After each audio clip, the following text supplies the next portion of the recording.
So here we are in the production half of the Southern Prohibition brewery building. Where the magic happens. Yes. So tell us all about the magic. How do we get from grain to beer? So basically, you know, like I kind of mentioned earlier, we got 4 main ingredients in beer. We have our grain, our hops, our yeast, and our water. So to kind of start out the brewing process, we're going to start with grain and water. All our water in the buildings run through a through-phase carbon filter and a UV vis filter. Depending on the recipe, we've got grains from all over the world coming together to make said beer. You know, a beer can have 1 grain in it, be very simple, or it could have, 20 grains in it and be this very complex beer. Dark grains are in dark beer. There's tons of different roasts and different grains available. Excluding barley, you can play around with rye and wheats and oats and all these different awesome grains to do all these different things to your beer. At the end of the day, you're getting the color of your beer from the grain, okay. You're getting some mouthfeel, and you're getting your alcohol. Okay. Now, how we're getting alcohol is we're getting sugars from the grain. The yeast is going to eat the sugar, and the simplified version of that, the byproduct of that is alcohol. So the more grain a beer has, the more alcohol it has. Okay. So that's why beers that have more alcohol cost more money, because more grain went into said beer to get the ABV up. Okay. So, it's not like we put in a Susie B recipe and then all of a sudden we have a 10% Susie B beer. That's not how that works. So basically upstairs we have a grain room. We have a mill up there. Oh, wow. The mill is going to crack the outside of that kernel, exposing the starchy part. We're going to mix that starchy cracked grain with hot water. Hot water is going to convert the starch to sugar. Okay. So after the mash in, we're basically going to have sugar water. We call that wort, W-O-R-T. After an hour or so, we're going to transfer all that sugar water into the boil kettle. We're going to bring that up to a boil via our boiler in the back. That's the opportunity to start adding our hops to the beer. When we have our hops, we're boiling it. Basically, we're going to have the oils from the hops react. Depending on the beer style, that's how many hops we're going to add to the beer. So, something like a dark beer doesn't have as many hops as, say, an IPA. After an hour boil, we're going to cool that beer down on the way to one of the fermenters. The reason why we want to cool it down is because, A, it was just boiling, and we're going to add yeast at this time. Yeast is a living organism. It will immediately die if we put it in something that hot.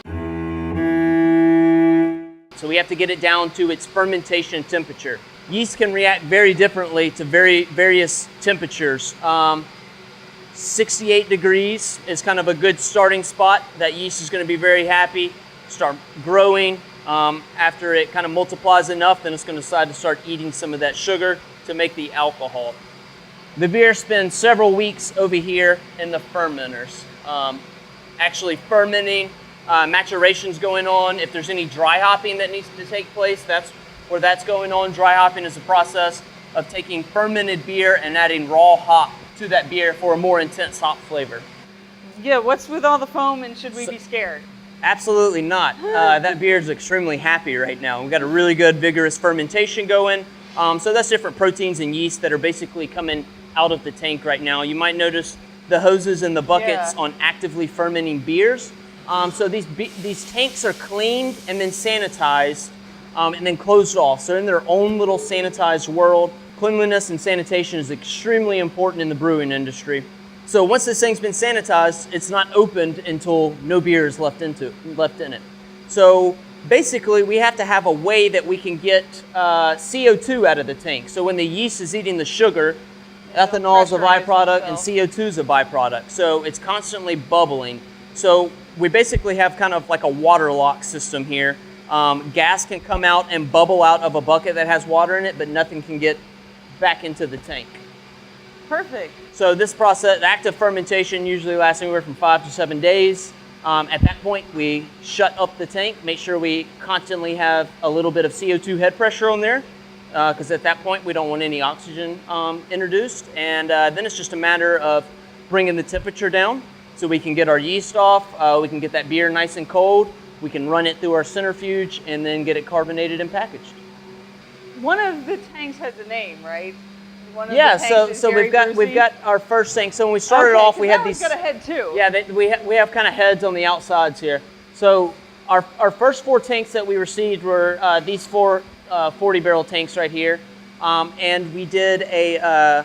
Just got to get a little traction going for the brewery. Did like a Facebook event, and whoever came up with the most clever name, we were going to let them kind of name the tank. Well, some guy recommended Gary Brucey, and then down here on the other end, we have Keezy's Corner. Keezy is a nickname for a long-term employee that we had that is no longer with us. So when it was during his parting week of work here, we had that made so we could always look at his face. After the beer's fully been matured, it's time to move the beer to the packaging hall over here. We'll get carbonation, and then it'll get packaged. Okay. So is that essentially the same type of thing as the fermenters out there? It's just a different shape? Or Yeah, it is a different shape because it serves a slightly different function. Okay. So you'll notice all the fermenters are conical in there. They have the cone bottom. That's going to help us get the yeast off and harvest the yeast. We reuse our yeast for several generations. We just don't get brand new yeast every time. By the time the beer is over here in the bright tanks, it's fully matured. We don't have any kind of yeast or sediment or hop in it. Okay. It's ready for carbonation. So basically, we force carbonate all our beer. Temperature control is very, very important once you get out of the brewing process into the actual cellaring. We're going to have cold beer in here, and we're going to force CO2 through a little mechanism called a carb stone to basically force carbonate our beer. Okay. That process can take several hours depending on the size of the tank, and then it's ready to package at that point. Okay. So there's really no need for the conical bottom over here on the bright tanks. When everything's already out. That is not to say that you could not carbonate beer and use a conical fermenter as a bright tank. When it's time to package, you're basically just going to hook a hose to the bottom, and after we do all our checks to make sure quality is spot on, then we're going to move the beer through the canning line over here. So currently we have a Wild Goose 4-head filler, so it fills 4 cans at a time. It does about 38 cans a minute.